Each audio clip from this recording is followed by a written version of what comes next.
రిషి వసుదార్లు తిరిగి వచ్చినందుకు ధరణి, ఫణీంద్ర అలాగే మహేంద్ర వసుదార్లు చాలా హ్యాపీగా ఫీల్ అవుతారు.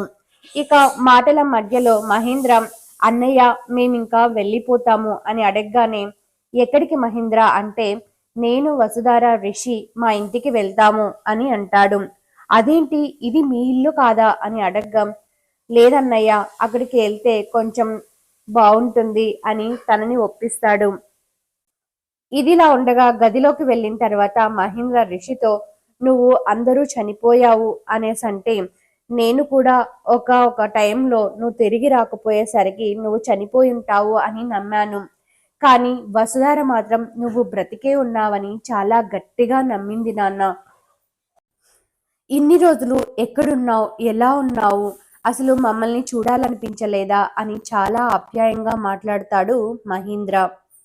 ఇక రిషి, అవన్నీ ఇప్పుడు ఎందుకు నాన్న, నేను వచ్చేసాను కదా అని మహేంద్రని ఒప్పిస్తాడు. ఇక అందరూ కలిసి భోజనానికి వెళ్ళి కూర్చుంటారు. ఫణీంద్ర మాత్రం, నువ్వు లేవు, చనిపోయావు అని పోలీసులు నిర్ధారించినప్పటి నుంచి నేను చాలా బాధపడ్డాను. ఇక రోజు ముద్ద కూడా సరిగా సహించేది కాదు. ఇవాళ నువ్వు వచ్చావు కదా, నా కడుపు నిండిపోయింది నాన్న అని ఫణీంద్ర అంటాడు. ఇంతలో రిషి భోజనం చేస్తూ ఉండగా పొలమారుతుంది. వసుధార నీళ్ళిచ్చి, అయ్యో సార్ చిన్నగా అంటూ అంటూ ఉంటుంది. ఇక శైలేంద్ర దేవయానితో, శైలేంద్ర, వసుధార అసలు చాలా తెలివైనది కదా, మరి తనని రిషి అని ఎలా నమ్ముతుంది? నిజంగా తను రంగానేనా? ఒకవేళ రిషి అయితే నీతో పాటు నేను కూడా అడ్డంగా దొరికిపోతాను అని దేవయాని అంటుంది.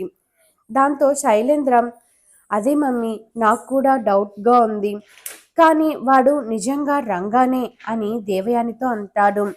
ఇంతలో ఫణీంద్ర, ఏంటి మీ గుసగుసలు, మీ గుడుపుటాని అయ్యిందా, ఇంకా ఏం మాట్లాడుతున్నారు అని అడగ్గా, దేవయాని, అదేం లేదండి, రిషి తిరిగి వచ్చాడు కదా, మహేంద్ర వాళ్ళ ఇంటికి వెళ్ళిపోతామంటున్నారు, అది నాకు ఇష్టం లేదు, అదే శైలేంద్రతో మాట్లాడుతున్నా అని కవర్ చేస్తుంది.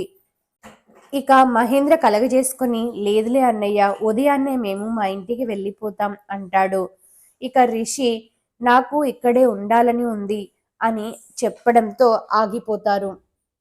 ఇక మహేంద్ర మాటకి కూడా రిషి సరే అని చెప్తాడు. వసుధర రిషి ఏకాంతంగా కూర్చొని మాట్లాడుకుంటూ ఉంటారు. రిషి చందమామనే చూస్తూ ఉంటే, సార్ ఏంటి చందమామనే చూస్తున్నారు, చందమామలో నేను కనిపిస్తున్నానా అని అడుగుతుంది. ఇప్పుడు లేదు వసుధార, ఎందుకంటే నువ్వు పక్కనే ఉన్నావు కదా, అక్కడ ఉన్నప్పుడు నీతో మాట్లాడాలనిపించినప్పుడల్లా ఇలా చందమామని చూస్తూ మాట్లాడేదాన్ని అని వసుధారికి చెప్తారు.